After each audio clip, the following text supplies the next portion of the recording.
Hola, bienvenido y bienvenida una semana más al podcast de Ciclismo Evolutivo. Ya sabéis, el podcast donde unimos práctica, ciencia y experiencia para hablar sobre entrenamiento, nutrición, psicología y todo lo que tenga que ver con el rendimiento en ciclismo.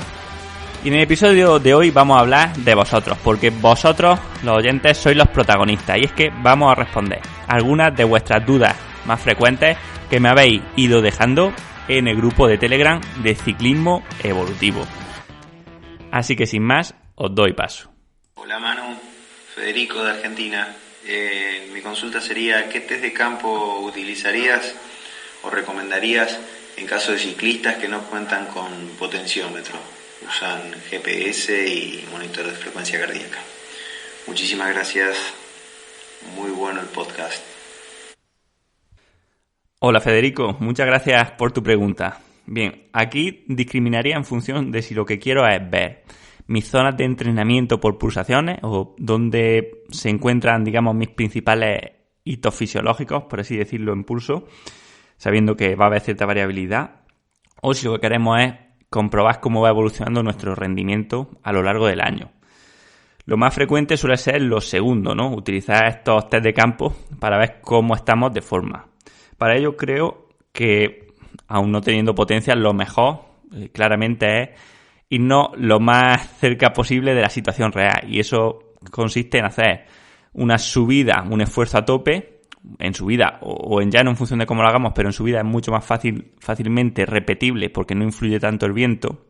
De hecho, a ser posible, pues si la subida tiene más pendiente para que, digamos, nuestra velocidad sea más baja y es constante, que no tiene bajadas, nos va a permitir pues que, digamos, entre dos test diferentes haya menos variación, ¿no? Está claro que en la subida más dura influyen menos en total el posible viento a favor o en contra que con el que nos encontremos. Bien, sabiendo esto, yo pondría como ejemplo una subida de entre 15 y 30 minutos, lo más constante posible y a tope, ¿no? Y ahí ir viendo un poco cómo fluctúa nuestro rendimiento a lo largo de la subida. Esto tiene otra cosa buena y es que a partir de aquí podemos estimar nuestro umbral por frecuencia cardíaca y de ahí sacar nuestras zonas de entrenamiento. Por ejemplo, a mí me funciona bastante bien restar un 2% al pulso medio que saquemos en un test en este test de 20 minutos, entre 15 y 30. Claro, si nos vamos a 30 minutos, pues quizás no restemos nada o solamente un 1%, y si nos quedamos en 15 minutos, pues quizás le restemos un 3% del pulso medio del test, y con eso tendríamos aproximadamente nuestro umbral o nuestro segundo umbral por frecuencia cardíaca, sabiendo que este va a fluctuar en un rango de alrededor de 10 pulsaciones en función pues tanto de la temperatura como de el grado de activación simpático o parasimpático, o sea, de cómo de activados o de fatigados estemos, de un montón de cosas que van a hacer que nuestra frecuencia cardíaca vaya variando a lo largo del año y también entre días prácticamente consecutivos, ¿vale? O sea, eso sí tenemos que tenerlo claro. Las pulsaciones con las que hacemos un test, ¿vale? Imaginamos, hacemos un puerto de 20 minutos y a tope y sacamos un día 185 de pulso medio y al día siguiente, haciéndolo igual de rápido, puede que saquemos 181, ¿vale? Y no hay nada roto, no hay nada raro aquí, ¿vale? Simplemente que la frecuencia cardíaca varía un poco en función pues de otros muchos condicionantes que influyen en el organismo. Y luego también, teniendo frecuencia cardíaca, lo que podemos hacer para medir otras cualidades, más como la capacidad anaeróbica o la potencia aeróbica, es hacer test más cortos. O sea, podemos hacer un test en un repecho, ¿vale? Imaginaros un repecho de 500 metros que tardemos más o menos un minuto. Puede ser una forma de test siempre y cuando controlemos el viento, o de entre 5 y 7 minutos, ¿vale? Podemos tener diferentes subidas más cortas para ir viendo ahí la evolución de nuestro rendimiento en diferentes cualidades, ¿vale? O sea, en capacidades más cortas. Lo que sí que nos va a ser muy complicado, por no decir casi imposible de comprender si no tenemos potencia, va a ser lo que sería la potencia anaeróbica, ¿no? O este pico de sprint, que aquí sí que vamos a tener bastantes problemas para medirlo porque la estimación siempre va a ser un poco burda. Y por último, incluso sin potenciómetro, podríamos medir nuestra resistencia a la fatiga simplemente realizando, por ejemplo, el test que he puesto al principio, la subida larga, siempre después de un esfuerzo largo a un ritmo similar, ¿vale? Aquí van a entrar muchas cosas en juego, lógicamente, y va a haber bastante margen de error.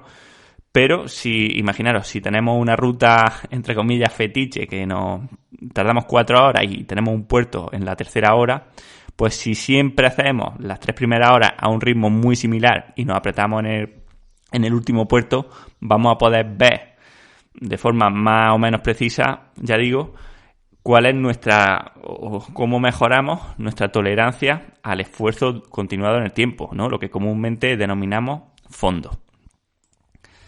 Así que, como veis, es como se ha hecho siempre hasta que aparecieron los potenciómetros, simplemente controlando tiempo en las subidas, teniendo en cuenta, por supuesto, el viento, y hacernos amigos un poco de Strava a la hora de poder comparar nuestros rendimientos. Buenos días, Manu. Lo primero, muchas gracias por tu podcast. Lo sigo desde el principio y la verdad es que muy agradecido por tus conocimientos y también algunos de los cursos que dejas en tu web. La pregunta sería, ¿qué tipo de trabajo priorizas en ciclistas que acaban corriendo exclusivamente los fines de semana, algunos de ellos doblando, y que en momentos de la temporada pues en que palman hasta 5, 6 y 7 fines de semana consecutivos corriendo? En ellos pues podemos meter desde élites o 23 que no acaban corriendo diferentes tipos de vueltas que pueden haber por España o les pasa mucho a la categoría máster. Y por abajo también a los juveniles, que al final acaban corriendo en algunos momentos muchas semanas consecutivas porque, bueno, en palmas y 6-7 semanas incluso, sabiendo que son muchas semanas y qué tipo de trabajo priorizarías entre semana, un poquito para ver cómo lo haces de forma general. Ya te digo que muchas gracias por todo. Pues muchas gracias por tu pregunta, bastante completa. Bien, entiendo que nos referimos a qué hacemos entre 2 fines de semana que competimos, ¿no? Y bueno, a ver, para explicarlo bien, lo primero sería decir qué es lo que queremos conseguir en esa semana entre una competición y otra, ¿vale? Yo, según lo veo, tenemos 3 objetivos fundamentales. Número 1, recuperarnos 100% de la competición anterior. Número 2, mantener o avanzar en el trabajo que estemos haciendo. O sea, aquí es donde vendría pues nuestro entrenamiento en función del mesociclo, ¿vale? En el que estemos, o sea, en el momento que estemos de la temporada. No va a ser lo mismo el entrenamiento que hagamos entre 2 carreras del periodo de base que entre 2 carreras del periodo de intensidad o entre 2 carreras del pico de forma. Y el tercer objetivo fundamental sería llegar fresco y activo, o sea, fresco y bien, a la carrera siguiente, ¿no? Eso previendo de que las 2 carreras son importantes para nosotros. Que se puede dar el caso, y sobre todo cuando hay muchas carreras seguidas, que haya que sacrificar algunas en beneficio de otras. O sea, cuando buscamos hacer picos de forma, imaginemos, esto pasa en sub-23 mucho cuando se corre la Copa de España. Al final es que llega un punto que empezamos a correr en febrero, a mediados de febrero, bueno, ya casi a principios de febrero se empieza a correr, y hay carreras casi todos los fines de semana, prácticamente hasta julio, ¿no? Hasta después del Campeonato de España. Entonces, lo que no podemos hacer es, digamos, intentar hacer todas las carreras de forma perfecta, recuperando y llegando frescos a todas, porque seguramente así lo que vamos a quedarnos en un estado de stand-by, ¿no? Como dice Extremoduro, donde ni mejoramos ni retrocedemos, o eso esperemos, ¿no? A no ser que acumulemos mucha fatiga. Entonces, sí que hay veces que si buscamos un pico de forma, imaginemos en junio, quizás en abril, en mayo, hay que sacrificar alguna carrera y llegar fatigados para meter un poco más de bloques de trabajo, igual que en otras, quizás haya que llegar un poco menos en forma porque prioricemos mucho más el descanso y esa semana se haga muy light. Pero claro, esto al final no responde directamente a la pregunta, ¿vale? Solamente para que lo encuadremos. Y, por ejemplo, algo frecuente, que no digo que tenga que ser así para todo el mundo, no me malinterpretéis, pero que sea lógico y que se suele ver, pues suele ser, por ejemplo, lo más típico, si corremos, por ejemplo, domingo y domingo, haríamos el lunes un paseo, un descanso, el martes me gusta hacer un recordatorio del trabajo de fuerza en bici. Podemos hacer, por ejemplo, si la carrera no ha sido muy muy dura, el miércoles ya algunos intervalos. Imaginemos que estamos en el periodo de tapering, pues haríamos unos intervalos de capacidad anaeróbica, tal como detallamos en los cursos, ¿vale? Pocas series, muy intensas. Y el jueves podemos hacer un rodaje, pero tranquilo, sin nada de intensidad. Viernes descanso y el sábado ya un paseo con una pequeña activación para el domingo. Lo que decía del miércoles es porque hay carreras que son tan duras que a veces necesitamos más de 2 días de recuperación, a veces necesitamos 3, a veces 4, ya mucho más si son 2 días seguidos. Entonces, bueno, esto también depende mucho del deportista, ¿sabes? No quiero dar respuestas para todo el mundo, depende mucho al final del momento de la temporada. El cuerpo nos va a decir cuando estamos recuperados, escuchando a nuestro cuerpo, a nuestras piernas, nos van a decir ya por fin parece que las sensaciones corresponden. Pero bueno, esto un poco como, digámoslo así, como ejemplo, creo que puede servir. Hola Manu, mi pregunta es relacionada con la nutrición. Creo que no seré el único. La duda en cuando tienes poco tiempo entre el desayuno y salir a entrenar, que es lo más apropiado, si se debería de desayunar, si no, en el caso de que sí es aconsejable, puesto que a lo mejor toca un entreno de calidad, que sería lo más recomendable. Y en el caso de cuando hay algún evento, alguna competición, los que tenemos que desplazarnos el mismo día, si es bueno realizar 2 desayunos, uno antes de salir de casa y otro pues si se toma algo antes de la competición o transcurre mucho tiempo, que es lo más aconsejable en estos casos. Hola, muchas gracias por tu pregunta. Como dices, creo que puede tenerla bastante gente. Y bueno, voy a dividirla en dos a la hora de responderla.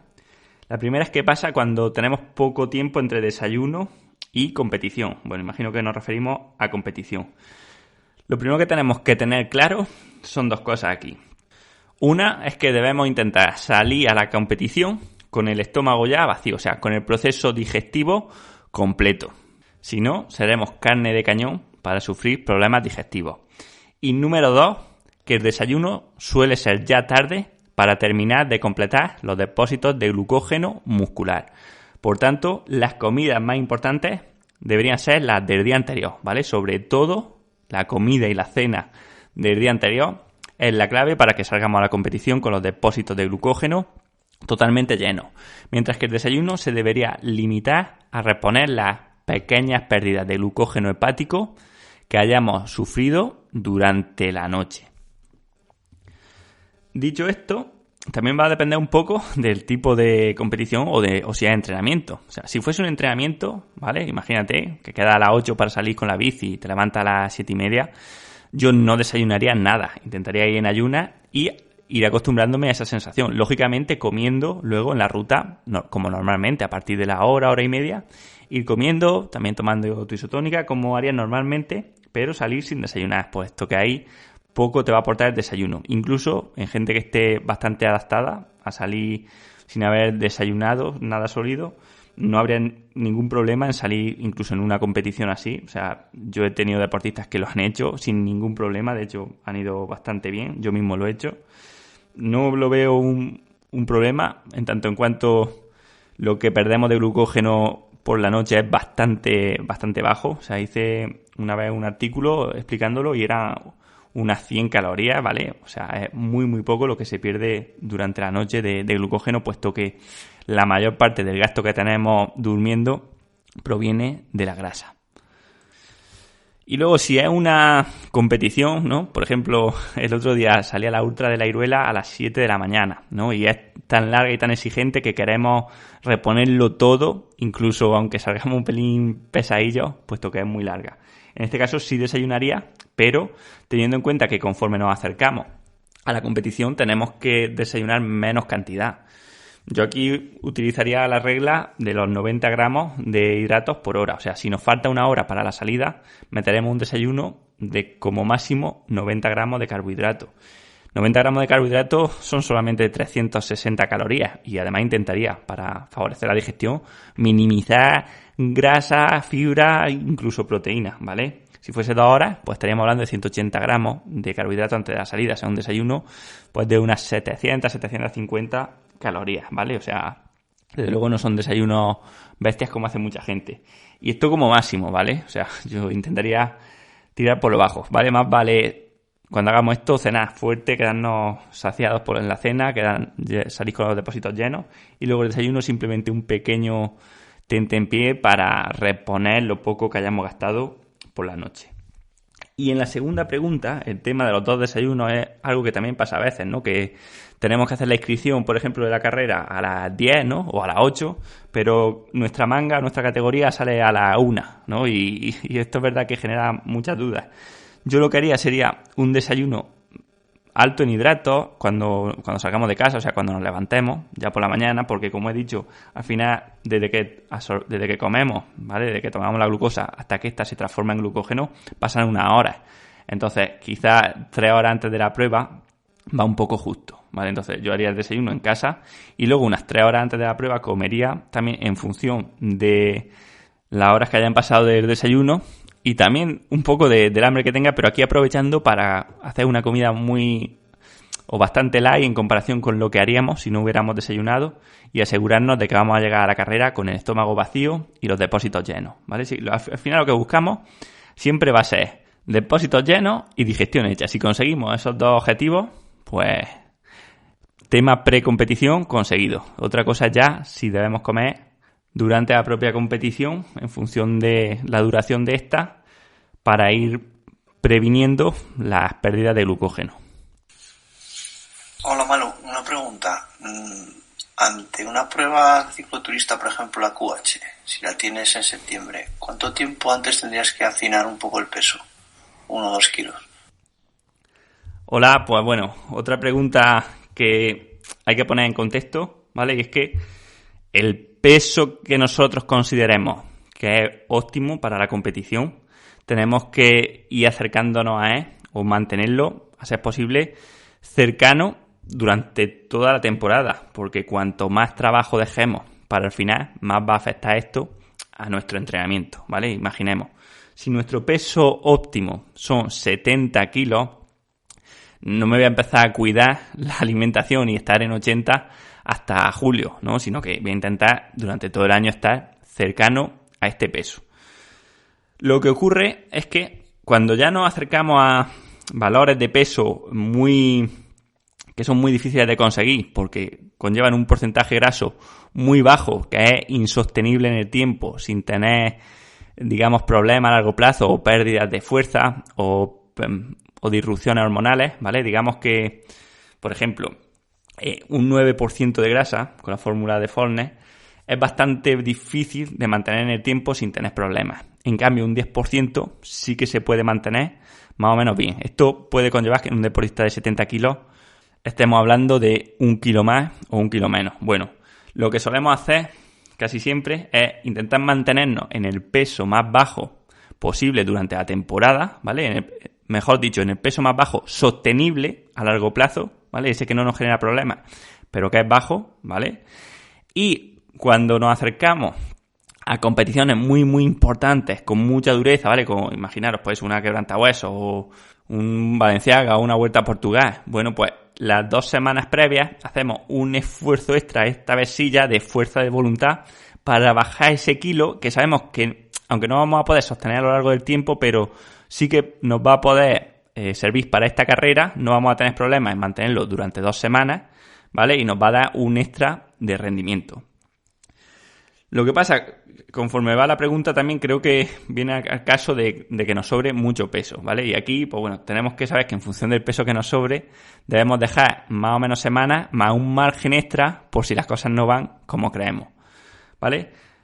Se suele decir que una pérdida de peso de medio kilo a la semana es el máximo ideal que se puede hacer sin perder mucha cantidad de músculo. O sea, pérdidas de más de medio kilo por semana, o sea, más de 2 kilos al mes, implicarían una pérdida excesiva de músculo en principio. Aunque esto no siempre es así, porque cuanto más grasa nos sobra, digamos que al perder esta grasa no perdemos tanto músculo, sino que a veces incluso se gana. O sea, yo he visto gente que ha perdido grasa a la vez que ha ganado músculo, pero normalmente ha sido gente que le sobraba mucha grasa, ¿vale? Cuando ya nos estamos moviendo en cerca de nuestro óptimo, pues estas cosas hay que hacerlas un poco con más cuidado y más lentamente. Pero bueno, imagínate, si tú pesas 75 y tu peso ideal es 70 y la quebrantahuesos en septiembre, pues ponle que a medio kilo por semana necesitas empezar 10 semanas antes de la prueba a bajar de peso. Y vamos, yo te recomendaría empezar entonces 12 semanas antes, dejar esas 2 de margen por si acaso luego la bajada o tu fuerza de voluntad en la alimentación o el plan nutricional no es tan bien ajustado como te gustaría. Hola Manu, te habla Xavi desde Barcelona. Primero de todo, enhorabuena por tu podcast y podamos seguir disfrutándolo mucho tiempo más. Mira, mi pregunta es, para aquellos que nos duelen las piernas con solo mirar la bici, casi, ¿qué métodos así has probado tú o recomiendas? Tipo el foam roller, la Tragan el Compex. Venga, un saludo. Hola Xavi, pues muchas gracias por tu pregunta. Yo también he probado pues prácticamente todo lo que has dicho, pero bueno, voy a dar la respuesta un poco de la evidencia científica, más allá del mero uso puntual, porque claro, ciertamente también es muy difícil por uno mismo darse cuenta de si estas cosas ayudan o no, puesto que el beneficio en caso de existir es bastante bajo. Creo que aquí habría que distinguir primero dos campos, ¿vale? Una cosa es lo que se considera recuperación, ¿vale? Vamos a llamarlo recuperación a corto o muy corto plazo, que sería entre 2 sesiones de entrenamiento, ¿vale? O entre 2 etapas. Y otra en la que buscamos la adaptación, ¿vale? Que vamos a ver que en muchas ocasiones lo que mejora la recuperación a corto plazo puede inhibir la adaptación al entrenamiento y, por tanto, la mejora a un plazo más largo. Bien, pues en cuanto a lo que iba la pregunta, que era la recuperación a corto plazo, esto no va a gustar a mucha gente, pero en realidad nada de lo que hemos dicho tiene evidencia de efectividad, ¿vale? Ni el Compex, ni el foam roller, ni las medias de compresión, ni prácticamente ningún aparato de los que conocemos. Solamente hay 2 métodos de recuperación que en algunos estudios han mostrado una mejora de la recuperación y en otros no. Y son, por un lado, el masaje, que claro, dentro del masaje habría que ver qué tipo de masaje, pero bueno, lo que se considera un masaje de descarga, o sea, un masaje no muy fuerte. Y por otro lado, el frío o la crioterapia, ¿vale? Que esto es algo que también hemos visto, sobre todo en años anteriores, bastante. Es dudoso su efecto. Desde luego, lo que sí tiene un efecto muy grande es a nivel de reducción agudo del dolor en el momento. O sea, después de meternos en las piernas en agua fría o en hielo o después de un masaje, el dolor que sentimos en los músculos de las piernas se reduce mucho y mediante esa reducción de la percepción de esfuerzo se hipotetiza que puede mejorar el rendimiento. La cuestión aquí está en si esta reducción del dolor se aplica al día siguiente, porque si bien es cierto que después de un masaje te quedas relajado y te quedas con las piernas, digamos, sin dolor, no sabemos si eso ya al día siguiente, 20 horas después, sigue aplicando, ¿no? Y lo mismo pasa con la crioterapia. O sea, desde luego no hay nada mágico y si tenemos, imagino que sería un poco de broma la pregunta, pero si todos los días nos duelen las piernas antes de salir, debemos plantearnos si estamos entrenando más de lo que debíamos. Y como decía, esto es, digamos, un arma de doble filo, y es que lo que se ha visto es que interferir con los mecanismos naturales de recuperación del organismo, como es la inflamación, puede tener quizá un beneficio a corto plazo en el rendimiento, o sea, al día siguiente, pero inhibe la adaptación y por tanto la mejora a largo plazo e incluso a nivel crónico pues nos puede llevar a lesiones, ¿vale? Por ejemplo, la inflamación es un proceso de regeneración a nivel muscular, y de otros muchos tejidos, digamos que a nivel orgánico. Cuando la inhibimos, podemos inhibir algunas de las cosas desagradables que vienen con ella, como el dolor, y por tanto conseguir un pequeño beneficio al corto plazo a cambio de estar disminuyendo la recuperación a la larga y aparte de la recuperación de la adaptación después del entrenamiento, ¿vale? Esto se ha visto, por ejemplo, que los baños de agua fría o meter las piernas en agua fría pueden ser buenas para recuperación entre 2 etapas, pero no son buenos, por ejemplo, en un bloque de entrenamiento donde no nos importa estar un poco más cansado al día siguiente a cambio de conseguir mayores beneficios. A nivel similar se ha visto, por ejemplo, con los antioxidantes, y es que una dosis aguda de antioxidantes después del ejercicio disminuye el estrés oxidativo que le estamos generando al organismo, pero a su vez disminuía también las adaptaciones que el organismo tiene después del ejercicio, puesto que al final la inflamación o el estrés oxidativo son simplemente señalizadores de daño al organismo que hacen que éste mejore más, ¿vale? Por tanto, cuidado con abusar de estas técnicas de recuperación a corto plazo. De hecho, llegué a escuchar de gente que tomaba ibuprofeno después de los entrenamientos para el dolor de piernas o para recuperar. Y bueno, digamos que esto sería todo lo contrario a lo que necesitamos. Al final es tan simple como dejar que el cuerpo se regenere de la forma que mejor sabe. Todo lo que hagamos por inhibir esta respuesta son simplemente trabas y puertas en el camino que le estamos poniendo al organismo y que por tanto estamos perjudicando esta función de recuperación. Así, por darte algo práctico, yo te digo como lo pienso y como estoy convencido de que es lo mejor. Y es ponérselo fácil al organismo para que se recupere de forma automática. Y eso pasa por después de los entrenamientos en alimentarse e hidratarse muy bien, estar tranquilos, ¿vale? Estar relajados, dejar que actúe el sistema parasimpático y un poco en todo caso de actividad muy ligera para favorecer un poco el flujo sanguíneo y el intercambio de nutrientes. Aquí sí puede ayudar un poco un masaje que sea muy ligero, un pequeño paseo, soltar piernas después de la etapa, o sea, no estar totalmente sedentario entre entrenamiento y entrenamiento o entre etapa y etapa. Hola Manu, buenas tardes. Mira, me gustaría hacer otra consulta, si es posible, la puedes introducir. Es sobre el tema de los estiramientos, ya que hay mucha contradicción al respecto en estos últimos tiempos, para ver tu opinión y si son recomendables, pues en qué momento y cuándo es bueno realizarlos. Gracias. Hola, pues claro que sí, vamos a hacer esta última pregunta. Bueno, los estiramientos es un tema también súper interesante. Fíjate que ya en 2013, cuando estaba en tercero de carrera, hice para una asignatura una revisión bibliográfica de toda la evidencia que había de los estiramientos en ciclismo, pensando que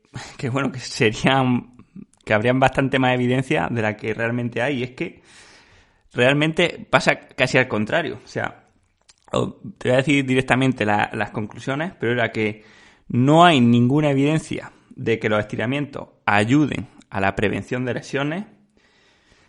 Es posible que estiramientos muy crónicos, o sea, estiramientos largos, muy exigentes y muy repetidos en el tiempo, disminuyan la economía del pedaleo. Realizar estiramientos fuertes, ¿vale? Intensos, justo antes del ejercicio, por ejemplo, de fuerza o incluso de resistencia, también disminuye la fuerza máxima que somos capaces de aplicar.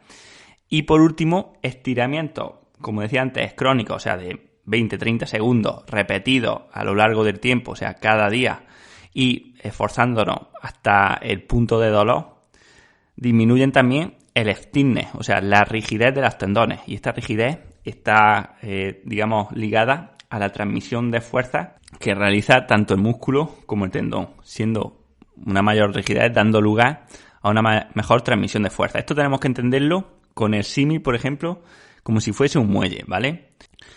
El conjunto músculo-tendón funciona de forma similar y sabemos que cuando un muelle lo elongamos demasiado, pierde su capacidad para transmitir fuerza, ¿vale? O pierde parte de su capacidad, no totalmente. Bueno, esto podría ocurrir con estiramientos, pues como se decía antiguamente, ¿no? Estiramientos de 30 segundos, fuertes y repetidos en el tiempo, puede dar lugar a estas pérdidas, por tanto, de rigidez y de rendimiento y de economía a la larga.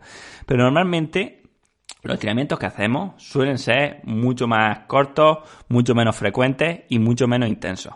Y en este caso, ¿vale? Los estiramientos que hace el 90% de la gente, diría que son inocuos. O sea, no le están dando ningún beneficio, pero seguramente tampoco nos estén dando ningún perjuicio. De hecho, hay casos donde estirar puede ser bastante recomendable. Por ejemplo, en personas que pasamos mucho tiempo sentados, donde tenemos músculos que están crónicamente acortados, como por ejemplo el psoas, sería conveniente, ¿vale? Aparte de intentar pasar más tiempo de pie o andando, realizar algunos estiramientos, ¿vale? De psoas, en isquiotibiales, ¿vale? En los músculos que más acortados tengamos por nuestra postura, por un tema, aunque solo sea de higiene postural. Aunque ya digo que en este caso además utilizaríamos mejor estiramientos balísticos, que son los que se ha demostrado que mejoran no solamente el rango de movimiento, sino la fuerza que somos capaces de aplicar en cada rango de movimiento, ¿vale? Y es que una cosa es poder, ¿qué os digo yo? Poder poneros el pie en la cara, que eso es mucha flexibilidad, y otra cosa es poder poneros el pie en la cara con fuerza, ¿vale? O levantarlo con un lastre de 1 kilo, ¿vale? Los estiramientos balísticos no son más que estiramientos en movimiento, ¿vale? O llegar a una posición forzada, pero en movimiento, sin mantenernos estáticos ahí, sino sería, por ejemplo, lo que siempre hemos hecho en educación física, ¿no? Es lanzar el pie hacia arriba hasta la mano, ¿no? Por ejemplo, esos son estiramientos balísticos de isquiotibiales. Así como conclusión, mira, te voy a decir lo que yo hago, porque al final creo que siempre hay que pedir, no me digas lo que tengo que hacer, sino dime lo que tú haces, ¿no? Pues mira, yo, por ejemplo, no estiro, o al menos no de forma regular, pero sí que, digamos, de forma un poco aleatoria o esporádica, pues si estoy esperando o me acuerdo, estiro un poco los isquiotibiales en algún tranco, o estiro el psoas y trato de pasar más tiempo de pie. O a veces si me noto un poco contracturado la espalda, hago algún estiramiento de lumbares, pero vamos, muy poca cosa, ¿vale? Eso es lo que hago y necesitas pasar más tiempo de pie. Y lo hago así, no porque sea perezoso, sino porque creo que es lo mejor y por eso es lo que te recomiendo. Para terminar, quiero invitaros a todos los que aún no los conocéis a que le echéis un vistazo a los cursos de ciclismo evolutivo, ¿vale? Donde hablamos sobre entrenamiento, sobre planificación, sobre intervalos, en fin, sobre todo lo que necesitas saber para aprender a entrenar mejor en el ciclismo, ¿vale? De momento tenemos cursos prácticamente sobre todos los temas importantes, desde los fundamentos al diseño de intervalos, a la periodización, al uso de software de entrenamiento como Gordon Cheetah, como VKO5. Y de verdad os animo a que si tenéis interés en seguir profundizando un poco más en los contenidos que hacemos en este podcast, le echéis un vistazo. Veréis las reseñas de los alumnos que ya hemos tenido, que están siendo bestialmente buenas. Vamos, estoy súper sorprendido. De hecho, es que ya el 77% de alumnos han hecho al menos 2 cursos. O sea, 3/4 partes han repetido con otro. Muestra clara de que está gustando. Y que lo aprovechéis ahora, antes de que suban los precios, este verano. También recordaros que tenemos una lista en Telegram, un grupo llamado Ciclismo Evolutivo. Tenéis el enlace en las notas y también en el buscador de Telegram lo podéis poner, Ciclismo Evolutivo. Y nada más, yo soy Manu Sol Arjona y esto ha sido Ciclismo Evolutivo. Nos escuchamos en el próximo episodio.